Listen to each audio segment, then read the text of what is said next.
Hi everyone, welcome to episode 5 of the Builders Bench podcast. Thanks for joining in. Thanks to our sponsor, Perception Windows. Today we have an exciting guest, JMD Bricklaying. Janan from JMD Bricklaying is our brickie and he's very popular on TikTok, so stay tuned.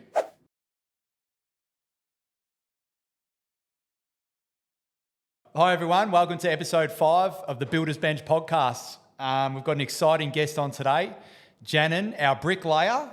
From JMD Bricklaying, mate. Thanks for coming on. Thanks for having me.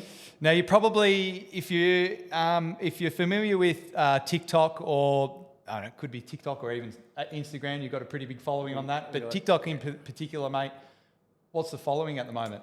We're up to 119,000. 119,000. How many likes? I think it's sitting at 2.2 million likes. That's not many, mate. I'm sure you could double that in the next... It could be more. There's a few, yeah. I'm sure after this podcast, mate, it might double. It might go viral, even more viral. So see what happens. Yeah, we'll see what happens. Mate, give us a rundown. Talk about how long you've been working for Cbuilt. What was the first job? I think it was Lockie Dyson's. Yeah, Lockie's house. So yeah, that's where it all began. Actually, I might add, before we go, cheers, Jane. Cheers. And there was a big head on that. There was a big head on that beer. Yeah, it looks like I've had half a beer, but not really. And couple sips. What do you reckon? It was a good 1.5 head. Yeah, I reckon that was a stitch up. That was a stitch up. Unless someone had a sip out of it or a gulp. But enjoy, mate. Yeah, cheers. Thank you. So, mate, we'll go back. First job for Cbuilt, it was on Lockie Dyson's. Lockie's house. Yep. So yeah, he was building with you guys, and he's a close mate of mine, and wanted me to do the brickwork, and that's where I met you guys, and we built the house, built their dream home, and everything came up perfect, and they were happy. That was a red brick. That was a recycled red. A recycled brick. So it came up really nice, and and then that obviously led to the next job, and then more jobs after that. So I think it's probably going on 5 years now, just about. Yep. I've been doing brickwork with you guys. It's a beautiful home, mate. It's not far from my house. It's up the road. Yep. Drive past it all the time. Yeah, and we ended up doing the fireplace in the backyard and with the reds as well, and added to the character of the house. And Where did it all start, mate? JMD, like what, if you go back, you did your apprenticeship with my dad, Ronnie. I've been on the job with Ronnie, and again, old school. Real old school. Like a Barry from the bush almost. Yeah. So, real old school bricky. And if you do something wrong, you'll know about it. No beating around the bush. Yeah, he's not going to sit back and watch you do something that's time consuming or backwards. Yeah. He's going to make sure you're doing it the right way, straight away, and no beating around the bush. So what, in saying that, no beating around the bush, and and if you did something wrong, you're going to know about it. You'll probably know about it for the whole day. Well, basically. I mean, the whole week. Yeah, he'll make you sound or feel like a bit of an idiot, but I suppose it's those moments that you learn the most, and you take a lot out of it. And full credit for you, mate, being an apprentice to your old man. I mean, that's tough. That's hard. It is, yeah. I coached my son at basketball, or did. Yeah. I'm just having a little break. Hiatus for a second, for a season, but they don't like. I mean, they enjoy it, but sometimes they're like, it's my dad. I'm not going to listen to him, They get cheeky. So full credit to you, mate, for actually tuning in and listening to him. Oh yeah, don't get me wrong. There was days where you'd be driving home, you're thinking, I can't believe that happened, or what. How did that blow up to be like that? I was just doing that. What's the matter? But looking back now, you realise, that's unproductive, or you need to do it. You learn from it. You need to be a bit more efficient with whatever it was you're doing. So you learn from it. And do you think you're going to teach your kids when they're? Well, yeah, absolutely. If it's bricklaying or something else, obviously you're going to teach your kids. But if they're not interested in bricklaying, which by the way they are, they're right into it. They come onto the job and they see me laying bricks and where's my trowel, and started off there building a little pier, just like a little Lego style pier, and then half an hour goes by, they're still going, and then eventually my oldest Charlie said, "When this big off the ground, I want to start building over there on the house." He's worked out that this is just like playtime, and he wants to get into the serious stuff, and he wants to jump on their house with me and lay bricks. So look, I'd love to teach them the trade and the skill, and we'll see what happens. They might venture into something else, obviously. But that's good. Yeah, I mean, I've said it on the last couple of episodes that it's one positive that you get out of this job is the kids follow and watch how you conduct yourself in the trade and being hands on, and it's just awesome like that. And it keeps them interested. It's construction always keeps kids interested. Of course. So what did it take from being an apprentice? What did it take to make the plunge into going out by yourself, or where did the name come from, JMD? So getting back to working with Dad, he created an environment where if you want it, you've got it. If you want to run this job, I was only maybe even a second year apprentice. It was always the attitude of you take charge, you take control, you should be doing this by now, you're ready to do that. So it always, from the start, felt like there was an opportunity to grow and become more than what you are. So, I thought, why can't I be my own boss or start a business? Was Lockie's your first job by yourself? No. No, I'd been doing it for probably 2 or 3 years, but just on a smaller scale. But yeah, like you start off, you take on a job, you might want to get an apprentice or a labourer. Actually, Lockie was one of our first labourers when I was an apprentice. I think I remember saying that. He came on board with us, and he was mixing mud. He would have been so slow. Oh, he wasn't too bad. He will tell you there was a couple of days where I reckon I lost my patience with him, but... you almost sent him on a Dyson bus home, huh? Yeah, well, being Lockie, he was pretty quick to pull me in a line and say, come on, mate, settle down. That's good. Don't fire up at me. And he was good there on site, working with your mate. And I was still learning and an apprentice myself. And he had a little bit of an experience early days with me, and he was smart enough to run away from bricklaying and get into something else. And I stuck with it, and led to going out on my own and starting my own company and apprentices, and then you get a crew on board, and then it chops and changes. Guys leave, new guy comes in, and I've probably been doing it for 8 years now, I reckon, with my own business and company. And at the moment, I'm probably in my 3rd or 4th group of workers. Yeah.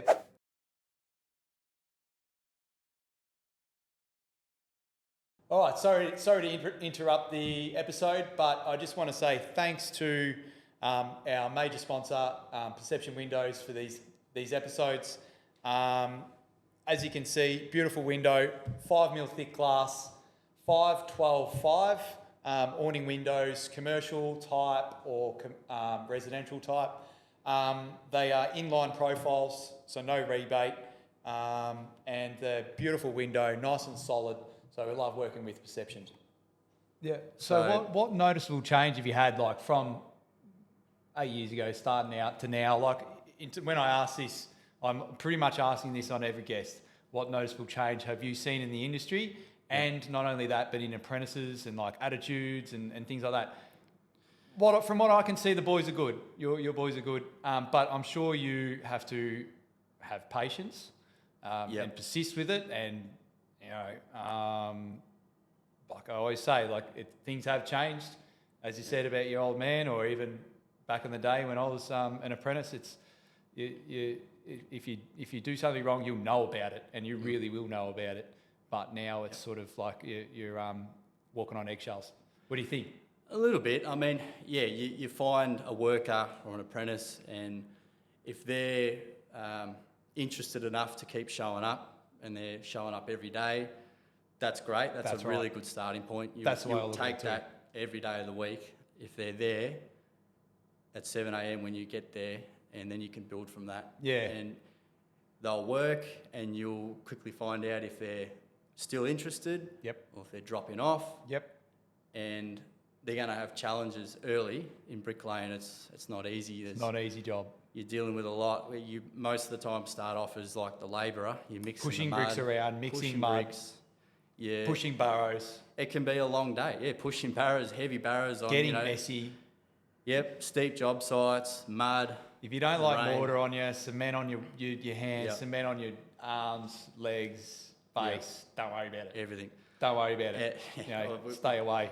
We did a job. We were using the black oxide, and our apprentice Alex, he's got it all over his hands. It's on his face. He doesn't even know it's on his face. He's walking around the job all day. It's like he's been in the coal mines. Yeah. And it just reminds you that they have to work hard. That's and right. It's not for the faint-hearted. It is not for the faint-hearted. And credit to them, the guys I've got now, my 2 apprentices, they're sticking to it. And good on them. they And I've work said the hard, same about my apprentices. And it is tough. I mean, you're going from being at school and having just your normal 8 till 3, and then going to the job site and getting there at 6:30, 7 o'clock before the sun rises, and it could be, I've said this before, it could be -1 degrees and freezing, hands are freezing, or it could be on the other scale in summer, you could be 35, 40 degrees and sweating like no tomorrow, and you're just drinking so much water. So if you can't handle it, you just don't even go there. Yep. But if you don't mind it, and you know, and you're okay with that, then go for it. Just go for it. Bloody go for it. Yep. Like, it's good for fitness. Yep. All of my apprentices and your apprentices, we're all fit. We're all fit. We're all healthy. Yep. And that's probably a huge positive to get out of it too. Absolutely. Yeah, especially in those warmer months. There's some days it's hot and you can't get there early enough. The sun's up at 6 basically, and you're already thinking about the finish line, you know, when that sun comes up over the roof or the hill or the tree. Yeah. And you're just like, when that hits, it's going to be hot, and you work hard while it's still cool, and then after that, you just want to get out of there. Yeah, absolutely. And then on the flip side in winter. Sometimes there's days, and that's with everyone too. That's right. Yeah. But so what do you think in terms of this difference between? Let everyone know the difference between Cbuilt job and others. Yep. And I'm not going to say any in terms of the jobs that you've been on recently. Yep. To me, I look on follow you on TikTok and stuff like that. Yep. They look good jobs, but I'm sure you've been around and you've seen other jobs. What's the difference between others to Cbuilt? Look, every job's different, obviously. We're doing a lot of footing stuff. There's an effort to make sure it's easier. Yeah. And there's always a plan prior to us coming. We'll discuss. Yeah. How do you want this done? Where do you want it? Where do you want that? And we'll talk and we'll make it happen. So when we do start the job, it's done as quickly, as efficiently as possible. Yeah. With other jobs, you'll rock up. Yeah. Bricks have already been there for a month. They've, unorganised. Nothing's where you want it. Yeah. And you can see the minute you rock up, the extra labour that's going to be involved. And we've got the bobby too. So we get in the bobcat, we'll put the forks on, we'll move the pallets around, get the bricks in as good as position as you can. Yep. For you guys just to load up and keep going. Yep. They're the sort of hands-on things that we can do. I even get out the multi-card and that electric trolley and push the bricks along. But anything just sort of helps. And even just like being on the job and supporting the boys helps as well. Having a bit of a laugh. You get on the job site, have a laugh, because you need it. Yep. It needs to be broken up sometimes. Yep, yep. And that's what I just spoke about then. That's just the initial, first up thing we got to navigate through. And like I said, if there's extra labour involved, because, if we're charging per brick, for example, we're only making money when the bricks are getting laid. Yep. So all the extra labour on top adds up with time. Yep. And that's where it can start to affect things as a business. And if there's, like you said, the little things like help. We approach a job as, if you guys need to make money, right? And progress is what we want, and productivity is what we want too. So the more we can produce productivity and all of those things, the more efficient our job runs. Yep. If you're making money, everyone's making money. Yep. And you can't. And this is why you can't just go screw your bricky. You can't screw your trades just to make money. It shouldn't be like that. It should be you know, you should be, if you're making the job site productive and efficient, then there's a bonus for the builder. Yep. And it could be as simply as a phone call a week or two before. Where do you want the bricks? We've got tight access. One of the recent jobs we did, for example, in Doreen, you already had probably 4 or 5 pallets out the back. Yep. Before excavation. Before excavation. Yeah. So that's planning ahead, and I appreciate that because I know the difference that made to the job. Yeah. And could actually take off 2 or 3 days to the job. 100%. And they're the little things that count, and that can be the difference between other builders and you guys. 100%. Spend a lot of time in that pre-planning. Couldn't agree more. And then obviously we're on site, we start building, we're working. I can easily chat to you guys with if I see something that we could change, if it might be shifting a window 20 mil. Yep. And we make it happen. We do it happen. Yeah. All of a sudden you go from having a cut in the wall to no cut. That's it, exactly. And move windows around, do this, do that. Yeah. Yep. So I mentioned before the TikTok presence. You've got a big following, a lot of likes. How did it come about? What was the first post that went viral? I'm pretty sure it was mural bark. Yep. Positive or negative? Positive. Yeah. No trolls? Oh, look, no, it's funny how that video took off. It started, there's trolls, but it started off people commenting on the bricklaying, how slow it was, how neat it was, how therapeutic it was, satisfying, and then the algorithm shifted to the song that was playing. Yeah. And then it was a Calvin Harris song playing in the background, and it just happened to be... Which song? Feel So Close. How's that go, boys? Good song. Great song. Great song. We'll get that on. We'll get it on. Yeah, and look, it just happened to be that part of the song where there was no singing involved, and it was getting towards the end of the song. So as I was laying the brick and finishing off the last brick of the wall, which I think I posted as a caption, the song started winding down with it. And then as I'm making my last couple of trowel offs and finishing off the brick, it's like it just all settled to That's funny, to nothing, isn't it? And the video kind of had a few elements to it. It was like skill, therapeutic, and then obviously a popular song, and all that combination resulted in a video getting 15.5 million views. Unbelievable. And then you try to replicate that, and then it's obviously you don't get the same amount of views. Yeah. You'll try something different. It's just so funny, the algorithm, as you said, it's so funny. Yeah. How it works. I mean, on our TikTok, I might put something and it only gets like 200 views, and then I'll do one other thing and it gets 15,500 or almost 20,000 views. And it's so funny how it works. Yep. I'm not sure what triggers it, but different things. It could be like the satisfying element to it, or there's the actual brick talk. And as you said, it's like therapeutic. It's almost like a bit of a fetish, yeah? Yeah. It's like a brick mortar fetish. Yeah, it's something like that. People are kind of, therapeutic with the mortar, and like they think it's like a cake mix or something. Yeah. That's unreal. Black velvet, I think some people call it. Black velvet. Yeah. That's talk about it like the it's white almost mortar though, like more. Like yes, so white mud. That leads me to the next video that went viral on another one of your jobs. Another one. I'm not sure. And they're all Cbuilt jobs too. These two particularly are. So if I'm on a Cbuilt job, I go viral with a video. That you might have seen it. It's got John Farnham playing in the background. So we'll get which one? You're the voice. You're the voice. Understand it. So go sing it again. Make it. So go, boys. Yeah. So that was with the white mud. Yeah. And that's where you'll see a lot of people commenting about the mud being delicious and edible, and I basically saying I want to eat it. and I think I commented a few times. I wouldn't recommend eating. Yeah, not intended for eating.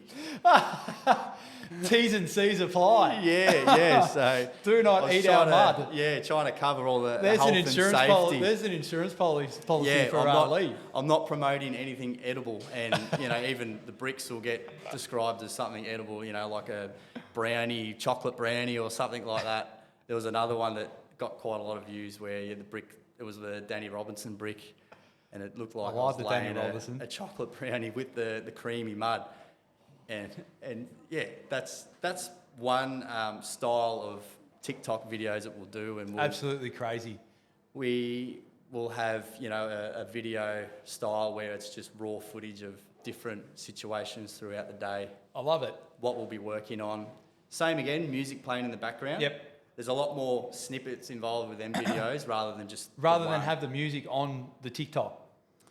Yes. So you actually just have it on the radio. It's on the radio in the background, so sometimes it's louder than other times. It's like it punches out a different algorithm that way or something. I don't know, whatever it is. So it sets the scene, and it promotes a working environment that people are interested in, and I'll get a lot of people. I remember your apprentice. Who's your apprentice now? Your young one. Alex and Ashton. Ashton. I go, mate. Have you seen him on TikTok? No, I haven't. Did he?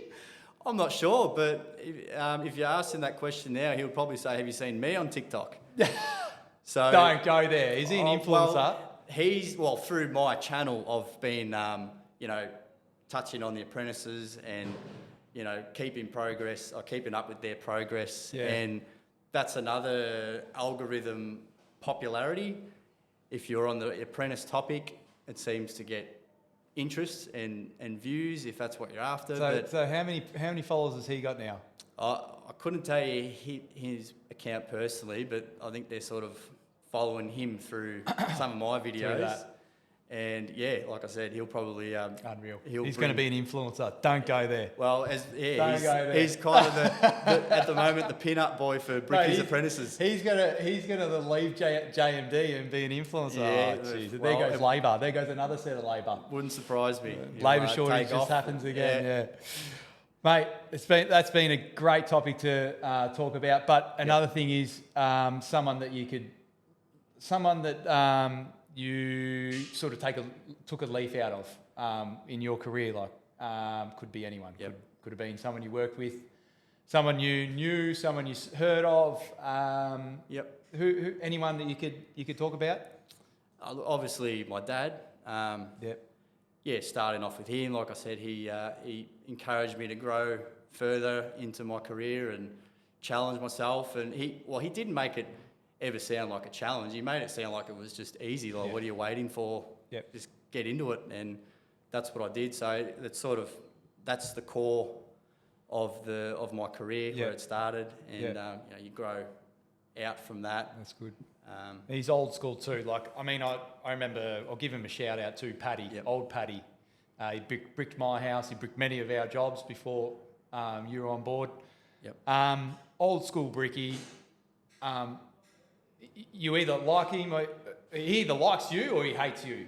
That's the type of guy he was. And I think he was actually in his mid-70s when he was bricking up my house, and that was 5 years ago. So, and he's still bricking to this day. So I think he'd be almost 80. I don't know. But don't count me on that. But look, one thing he said, there's bricklayers and there's layers. All right, there's a bricklayer. Bricklayer knows how to set up profiles, do the job, lay bricks, do everything. But then there's layers that just go along, throw the mud on, and lay the bricks. And a really, really good point. And I think, unfortunately, there's too many layers out there, not enough bricklayers, and that's where we're coming undone. That's where having a knowledgeable bricky like yourself is it's so crucial, and to have the apprentices start and to follow in suit and to try and get apprentices. One reason for the podcast is try and get apprentices on board more and encourage them a lot more. It's not for the faint-hearted, I know that, but any way we can try and do that. Otherwise, AI can't. I said this before. AI can't do our job. They can't lay bricks. No. I mean, I've seen it, but it's not doable. But that's. I mean, Look, I could encourage someone to. It's a great idea to try and learn a skill using your hands, like a real physical skill where you're working with a product, material, and that could be built in someone's house. People are always going to want to have a house to live in. A brick will always be around for the rest of the... You put a brick on the ground, it's going to be around for millions of years. Yep. Well, that's the plan. That's the plan, yeah. The clay brick and the mortar should hang around should stand the test of a lifetime. So hopefully the houses stand the test of a lifetime, because everything, all the brickwork, just for anyone who doesn't know, all the brickwork is connected to the frame, the internal frame. So if that frame stands the test of time, the brickwork will. Yep. But if it doesn't, then it comes down as well. Yep. So and also you got the concrete foundation. So brickwork is linking to the concrete foundation and then into the frame.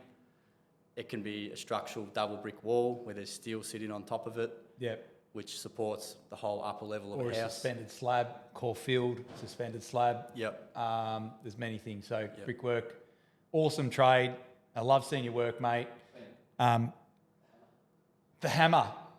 Yeah, the hammer. Tell us. It's been on the desk. Yeah, haven't got around to it. Tell us. There's a reason I brought the hammer in. It's my hammer that I use every day.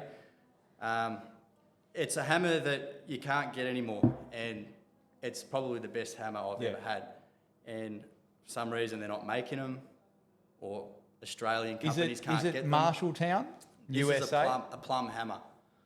Right. So I was buying these from a brickies tool shop in Thomastown. Yeah. They stocked them every year, no problem. And then it just run out.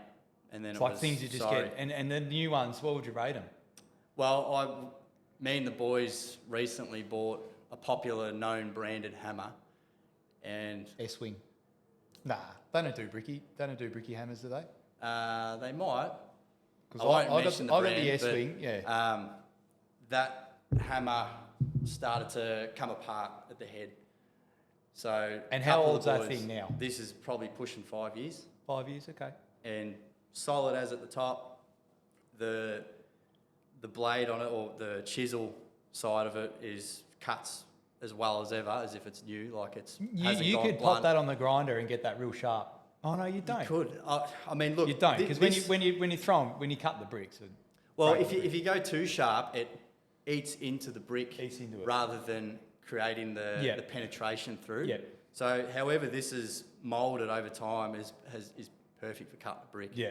And the boys will watch me cut a brick, and they're trying to cut away with their hammer, and the difference is noticeable. And we'll put a snippet of Jan cutting a brick with it. If you have a brick, we'll do that. We can cut it. So but the boys bought this other brand, and I even got one because I lost this. It was left on site. No. And we'll pack it up one day. Was it my job? No, it was on my brother-in-law's job. I swear I've had phone calls from you. Where's my hammer? If it was that hammer, I definitely would have called you. And I thought, another trade's picked it up. It's gone. Shattered. Sleepless nights. Yeah. What am I going to do now? Yeah. Where's the next one going to come from? May as well call it quits. Throw it in. Wrap it up. And so we'll get towards the end of the job. We come back again, and my brother-in-law rocked up with the hammer. And he said, does this belong to any of you guys? I've had it in my van for a couple of months. No way. And I said, yes. That's mine. There it is. My hammer, my favourite hammer, the best hammer I've ever had. It's like You've got it. It's like this hammer that hangs around of Cam's. It's a what's the word? Oh God, it's a real cheap hammer. Yeah, that Cam's got. It's like a 12-ounce hammer. Antique. But it's everywhere. It's everywhere on the job site. It's like when you rock up, it's like hanging up there. It's like Fiscus. That's it. Fiscus. Fiscus. The Fiscus hammer, and it's like a 12-ounce, and it's like. All of a sudden it appears, this thing. Yeah. It's like, get this thing out of my life. It's not like that with your hammer, but... Well, it left me for a little while, but and so I got it back, and he thought it was scaffolders or someone else's, and I said, oh, yeah, thanks, mate, I've got it back. Good story, I love it. But sorry, I keep getting back to the other hammer that we all bought, and while that was missing, and after probably trying to break 5 or 6 bricks, started to come apart at the head.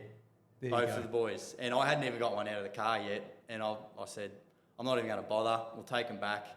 And we all got like a credit refund for that hammer that I wouldn't recommend to get ever again. Cheaper. Bloody hell. Yeah. Oh, mate. Well, thanks for coming on. No Appreciate worries. it, mate. Sharing your story, supporting Cbuilt. You know, you do great work. Keep it up, mate. And as I said, apprentices, if you want an apprenticeship in bricklaying, go do it. Footy team, mate. Footy team. Who do you follow? Shout outs to anyone. What do you want to say to the trolls? Oh, and also, what do you want to say about that account, real quick? So the account, the fake account. So an account has been created, posing to be me or my company, and has just blown out of with followers, and I think it's up to nearly 400,000 followers for a fake account that's using my profile picture, me personally, as the profile picture. Are you now official though? Or can you do that on TikTok? You can't. Haven't made anything official, like with the little tick or anything like that. But there are fake accounts on TikTok getting around. I've had that many people contact me saying, "Hey mate, there's an account pretending to be you. They're trying to sell us crypto." That account, or one of them, started messaging my apprentice, and my apprentice didn't pick up straight away that it wasn't me, and was responding and thought the messages were unusual. So it was trying to scam him. It was they were trying to do something, but they were talking to him, and he didn't pick up straight away that it wasn't me, and he was responding back like as if he thought it was me, and so that's a little bit dangerous in that regard, and so well, look out for that. JMD, how do they know that it's you officially? JMD Bricklaying. Yeah, Bricklaying, yeah. Yeah. So and then you see updates, I suppose, every day. I mean, you almost do things every day. So yeah. Footy team, mate. North Melbourne. Oh, that's right. Bloody, I always forget that. Yep. Favourite on-site lunch? Pie and sausage roll. Don't tell me it's a V in the morning. No, I can't go past the chicken schnitzels and veggies from the night before. Nice. That's fills you up for a big afternoon on the trowel. Hobbies other than bricky? I played a lot of footy. That's right. Bit of cricket back in the day. I heard you were a good footy player. Yeah, I played for Whittlesea. They were a good team, and you know, they played against some good sides, and you know that was what I did. That was it's a great ground, Whittlesea. I used to love playing on Whittlesea. We played a grand final on there, I remember. Yep. Good, wide, open. Great ground. It's a popular one for final series and stuff. So. Oh mate, thank you. Appreciate it. No worries. Cheers. Thanks.